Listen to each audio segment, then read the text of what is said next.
នេះដើកមាគីងគក់មារូបដើកសាត់ដើកមាគីងគក់មាដើកគីងគក់មានេះរូបថោចាក់ថ្មីដោយស្នាដៃខ្មែរហើយរូបតកតា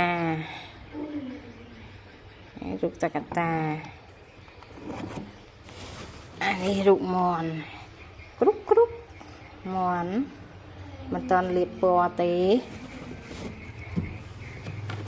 អានេះលាបពណ៌ស្អាតហើយរូបកូនថោទូចស្អាតណាស់មើល